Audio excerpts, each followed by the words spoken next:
Bom dia, boa tarde, boa noite a todos e a todas.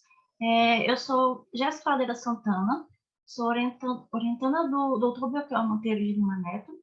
Estou no oitavo período da graduação de História na Universidade Federal do Espírito Santo e gostaria de agradecer aos organizadores do primeiro Congresso Internacional Labora e Trames.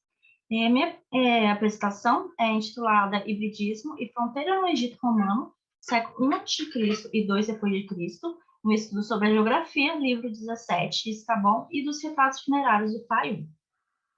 No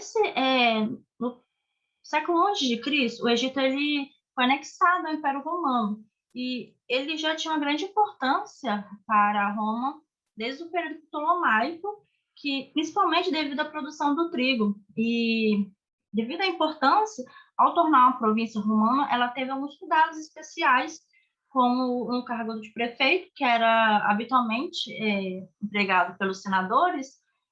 No Egito, eles foram proibidos de exercer e foram colocados membros da Ordem Equestre. E os senadores, eles também foram proibidos de entrar no Egito sem ter um aviso prévio ao imperador. Além disso, foram criados novos cargos no Egito e alguns se manteram na dinastia ptolomaica, que poderiam ser exercidos pela elite local.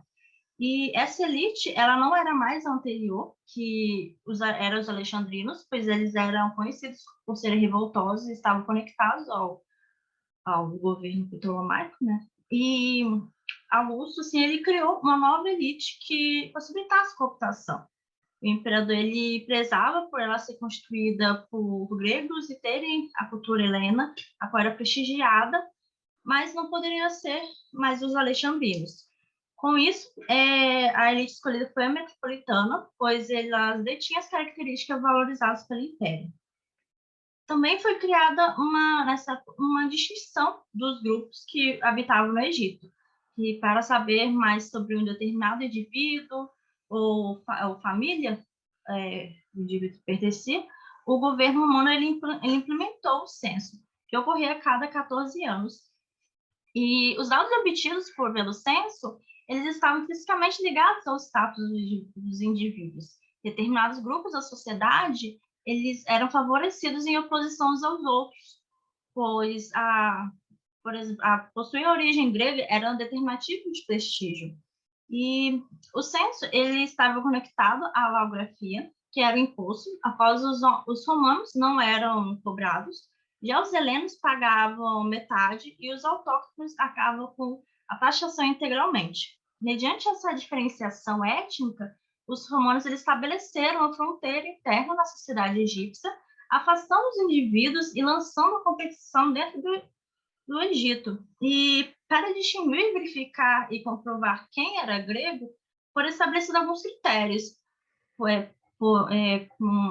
Foram três: ter a habitação urbana, ter terras na cora e ter a participação no ginásio.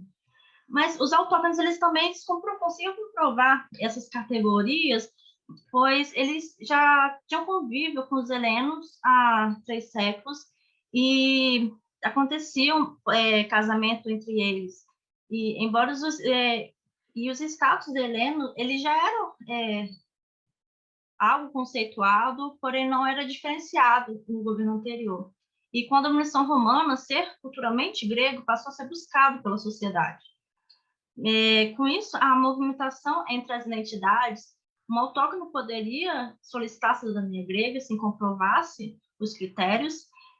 Posteriormente, ele poderia requerer a alexandrina e depois poderia até conseguir alcançar o título de ser romano.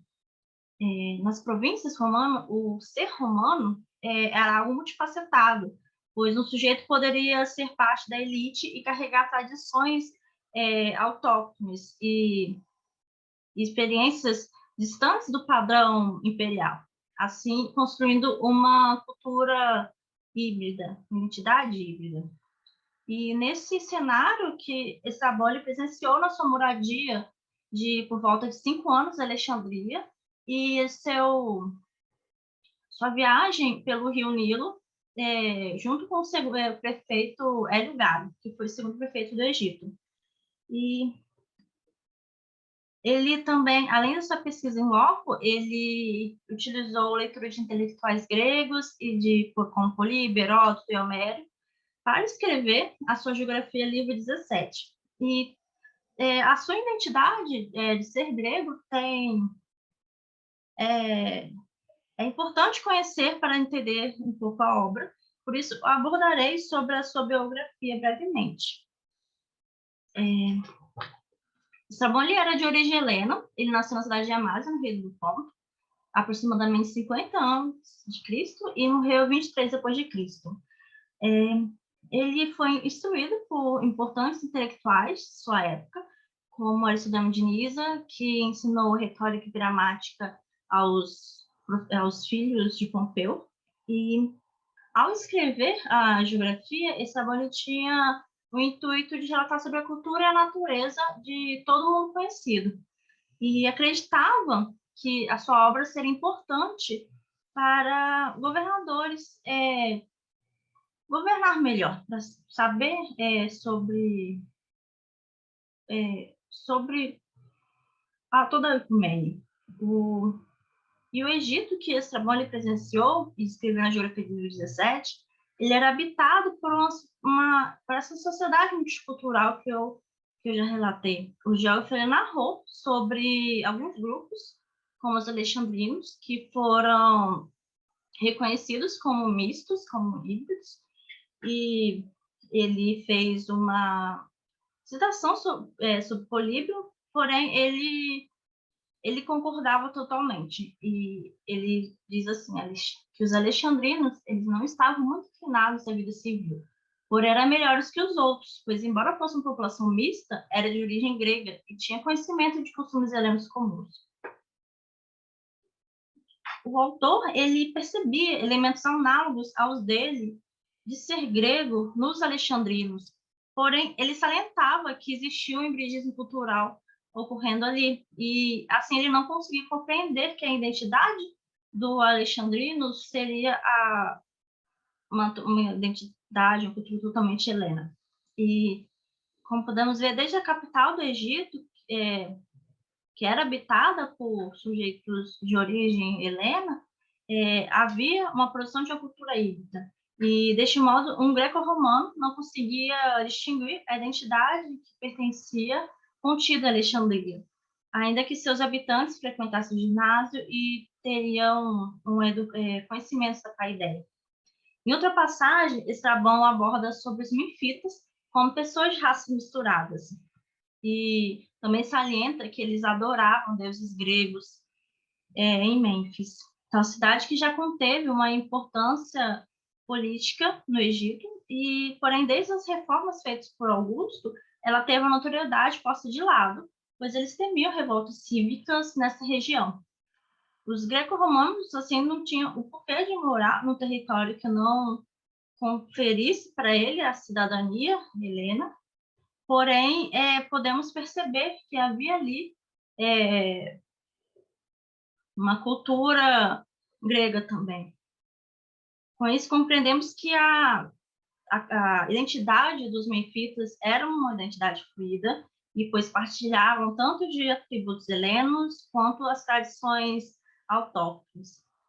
Para contrapor e dialogar com a nossa cultura, a nossa fonte escrita, também dialogamos com a cultura material, com dois retratos de Hawara, que é uma necrópole situada na região do Fayum. O primeiro retrato é a múmia de uma criança, um retrato pequenino, e a segunda é a múmia de estuque pintado de Artemidorus, com um retrato em cáustica de madeira com folha de ouro adicionada. Na figura 1, a múmia de uma criança, ela é datada por volta de 40 a 55 anos depois de Cristo.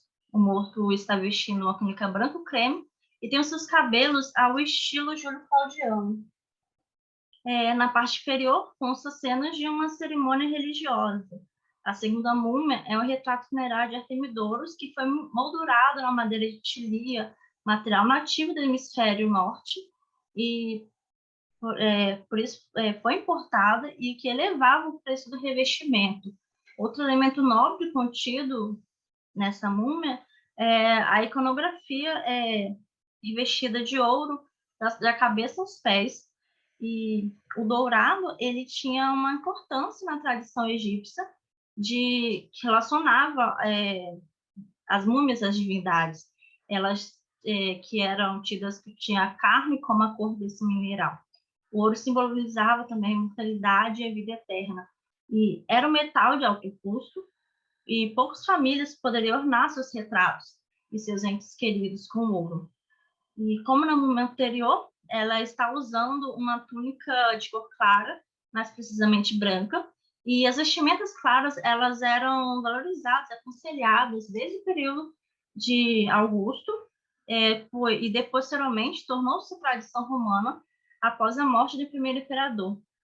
Artemidorus também é representado com o cabelo do estilo de Trajano, que era o imperador vigente na época de sua morte, e seus cabelos repousam a coroa de folhas douradas, e tal elemento era comum em ambas culturas, tanto egípcia e greco-romana.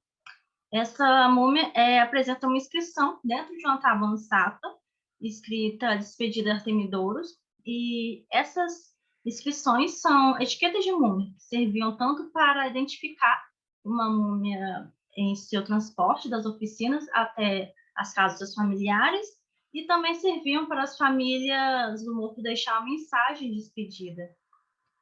E com as nossas fontes, podemos compreender que a elite manipulava os signos da cultura egípcia milenar em conjunto com os atributos greco-romanos. Ao mesmo tempo que esse sujeito era ligado à ligados a culturas distintas, eles formavam uma outra, a qual, para o estrangeiro, como Estrabão, os egípcios estavam fugindo da norma imperial, ao passo que percebemos que nos artefatos há representações aludindo aos imperadores, à cultura romana, mas sem deixar a tradição ancestral que permitiria uma lei-morte conforme sua tradição. Assim, compreendemos essa elite, os indivíduos que Antônio Strabon mencionou, como estão nos retratos funerários, como construindo uma cultura híbrida. E aqui estão as referências que utilizamos em nossa apresentação, e gostaria de agradecer a todos. Obrigada.